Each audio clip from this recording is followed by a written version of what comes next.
Smoke की बात करें, पाकिस्तान के दिल को आलूदगी ने जकड़ लिया है। भारत से आने वाले मुज़र सेहत हवाओं के बाइस लाहौर आज भी दुनिया के आलूदा तरीन शहरों में पहले नंबर पर है। पंजाब में फिजाई आलूदगी की शरह 753 तक पहुँच गई है। स्मोक के बाइस मोटरवेज को मुख्तलिफ मकामात पर बंद कर दिया गया है, जबकि सूबाई हुकूमत ने 11 और 12 नवंबर को मसनूई बारिश कराने का फैसला किया है। इन लॉकडाउन भी काम न आया।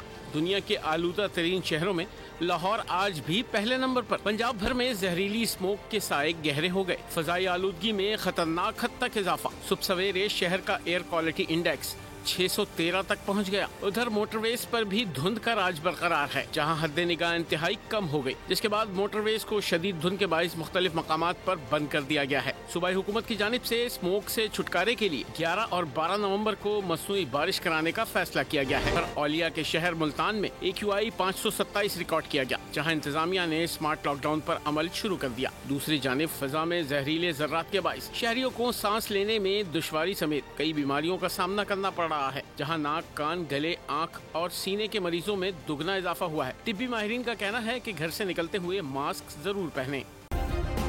सब्सक्राइब करें और बेल दबाएं ताकि कोई खबर रह न जाए।